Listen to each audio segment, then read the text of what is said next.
বলবেন যে আমি সতর্ক করিনি, আমি আপনাদের সতর্ক করে দিচ্ছি। আপনারা যদি নিজেদের মধ্যে ভেদাভেদ ভুলে একসাথে কাজ না করতে পারেন, নিজেরা যদি কাদা ছোড়াছুড়ি করেন, মারামারি কাটাকাটি করেন, এই দেশ এবং জাতির স্বাধীনতা সার্বভৌমত্ব বিপন্ন হবে। আমি আজকে বলে দিলাম, নাইলে আপনারা বলবেন যে আমি আপনাদের সতর্ক করিনি। আমি সতর্ক করে দিচ্ছি আপনাদের। আমার অন্য কোনো আকাঙ্ক্ষা নাই, আমার একটাই আকাঙ্ক্ষা, দেশ এবং জাতিটাকে একটা সুন্দর জায়গায় রেখে ছুটি করা। I had enough. Was last 7-8 months I had enough.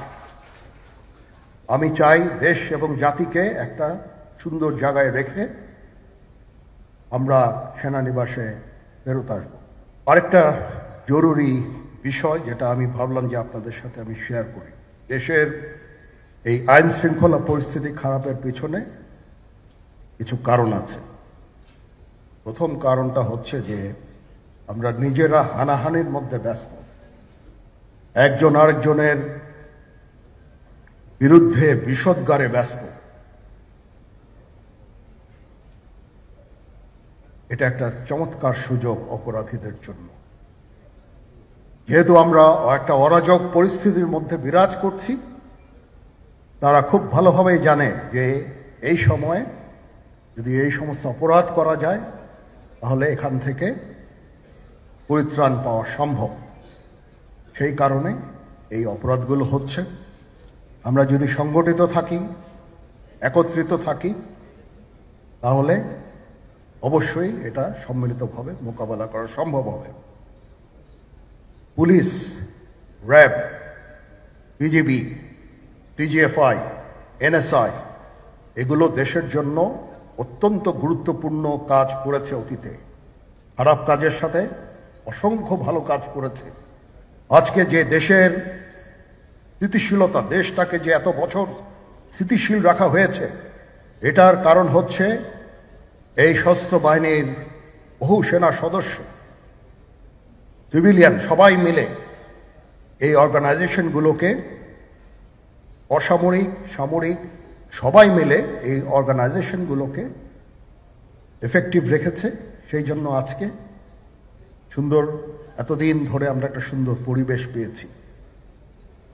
এর মধ্যে যারা কাজ করেছে, যদি অপরাধ করে থাকে সেটা শাস্তি হবে, অবশ্যই শাস্তি হতে হবে, না হলে এই জিনিস আবার ঘটবে। আমরা সেটাকে বন্ধ করতে চাই চিরতরে, কিন্তু তার আগে মনে রাখতে হবে আমরা এমনভাবে কাজটা করব এই সমস্ত অর্গানাইজেশনগুলো যেন আন্ডারমাইন না হয়। আজকে পুলিশ সদস্য কাজ করছে না, এটা বিশাল বড় কারণ হচ্ছে অনেকের বিরুদ্ধে মামলা, অনেকে জেলে। RAB, BGB, DGFI, NSI panicked. বিভিন্ন দোষারোপ, খুন ইত্যাদি তদন্ত চলছে। অবশ্যই তদন্ত হবে, দোষীদের বিচারের আওতায় আনতে হবে। এমনভাবে কাজটা করতে হবে যেন এই অর্গানাইজেশনগুলো আন্ডারমাইন না হয়। এই অর্গানাইজেশনগুলোকে যদি আন্ডারমাইন করে আপনারা মনে করেন যে দেশের শান্তি শৃঙ্খলা বিরাজ করবে, সবাই শান্তিতে থাকবেন, সেটা হবে না, সেটা সম্ভব না। আমি আপনাদের পরিষ্কার করে বলে দিচ্ছি, এই দেশের শান্তি শৃঙ্খলা রক্ষার দায়িত্ব খালি সেনাবাহিনীর না। 2 লক্ষ পুলিশ আছে, বিজিবি আছে, র্যাব আছে, আনসার ভিডিপি আছে, আমার আছে হচ্ছে 30,000 সৈন্য। এদেরকে আমি এই যে একটা বিরাট ভয়েড, আমি এই 30,000 সৈন্য দিয়ে আমি কিভাবে এটা পূরণ করব? 30,000 থাকে, আবার 30,000 চলে যায় ক্যান্টনমেন্টে, আরো 30,000 আসে। এটা দিয়ে আমরা দিন রাত আমরা চেষ্টা করে যাচ্ছি। এখানে যে সমস্ত উচ্ছৃঙ্খল কাজ হয়েছে সেটা আমাদের নিজস্ব তৈরি, এটা আমাদের নিজস্ব ম্যানুফ্যাকচার, আমরা নিজস্ব এইগুলো তৈরি করেছি। এই বিপরীতমুখী কাজ করলে এসে কখনো শান্তি শৃঙ্খলা আসবে না। এই জিনিসটা আপনাদের মনে রাখতে হবে। তদন্ত কমিশন হচ্ছে আবার আরেকটা, আমাদের সর্বদা আমরা চেষ্টা করব তদন্ত কমিশনকে সহায়তা করতে। যে ধরনের সাহায্য সহযোগিতা প্রয়োজন হয় আমরা করব। আমরা দেশে একটা ফ্রি ফেয়ার অ্যান্ড ইনক্লুসিভ একটা ইলেকশনের জন্য দিকে ধাবিত হচ্ছে এবং তার আগে যে সমস্ত সংস্কার করা প্রয়োজন অবশ্যই সরকার সেদিকে খেয়াল করবেন। আমি যতবারই ডক্টর ইউনূসের সাথে কথা বলেছি, he completely agrees with me. There should be free, fair and inclusive election, and that election should be within December or close to that. যেটা আমি এর প্রথমেই বলেছিলাম যে 18 মাসের মধ্যে একটা ইলেকশন। আমার মনে হয় যে সরকার সেদিকেই ধাবিত হচ্ছে। ডক্টর ইউনূস যথাসাধ্য চেষ্টা করে যাচ্ছেন এই দেশটাকে ইউনাইটেড রাখতে, কাজ করে যাচ্ছেন উনি। ওনাকে আমাদের সাহায্য করতে হবে, উনি যেন সফল হতে পারেন সেদিকে আমরা সবাই চেষ্টা করব। আমরা একসাথে ইনশাল্লাহ কাজ করে যাব।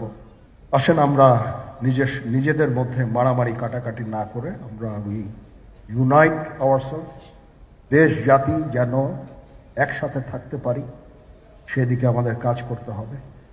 আমাদের মধ্যে মতের বিরোধ থাকতে পারে, চিন্তা চেতনার বিরোধ থাকতে পারে, কিন্তু দিন শেষে যেন আমরা সবাই দেশ এবং জাতির দিকে খেয়াল করে আমরা যেন এক থাকতে পারি। তাহলে এই দেশটা উন্নত হবে, এই দেশটা সঠিক পথে পরিচালিত হবে।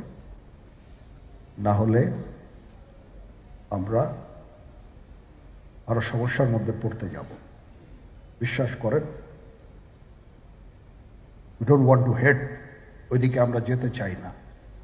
আমি আপনাদের সতর্ক করে দিচ্ছি, পরে বলবেন যে আমি সতর্ক করিনি। আমি আপনাদের সতর্ক করে দিচ্ছি, আপনারা যদি নিজেদের মধ্যে ভেদাভেদ ভুলে একসাথে কাজ না করতে পারেন, নিজেরা যদি কাদা ছোড়াছুড়ি করেন, মারামারি কাটাকাটি করেন, এই দেশ এবং জাতির স্বাধীনতা সার্বভৌমত্ব বিপন্ন হবে। আমি আজকে বলে দিলাম, নাইলে আপনারা বলবেন যে আমি আপনাদের সতর্ক করিনি। আমি সতর্ক করে দিচ্ছি আপনাদের। এই দেশ সুখে শান্তিতে থাকতে চাই, আমরা চাই না হানাহানি, কাটাকাটি, মারামারি। সেই উদ্দেশ্যে আমি কাজ করে যাচ্ছি, আমরা কাজ করে যাচ্ছি। আমাদের সেনাবাহিনীর প্রতি আক্রমণ করেন না। একটা কমন জিনিস আমি দেখতে পাচ্ছি, সেনাবাহিনী এবং সেনা প্রধানের প্রতি বিদ্বেষ কারো কারো। কি কারণে আজ পর্যন্ত আমি এটা খুঁজে পাইনি। আমরা হচ্ছে একমাত্র ফোর্স যেটা আপনাদের জন্য কাজ করে যাচ্ছি, দাঁড়িয়ে আছি প্ল্যাটফর্মে। Of course navy and air force, navy chief আবার মন খারাপ করে করছে, navy air force all, we all. আমাদেরকে সাহায্য করেন, আমাদেরকে আক্রমণ করেন না, আমাদেরকে অনুপ্রাণিত করেন, আমাদেরকে উপদেশ দেন। কোনো একটা সমস্যা হয়ে গেলে আমি যেন নুরুদ্দিন স্যারের স্বর্ণপন্ন হই এবং উনি আমাকে উপদেশ দেন, সিনিয়র জেনারেলরা আমাকে উপদেশ দেন, আমি সবার কাছে স্বর্ণপন্ন হই।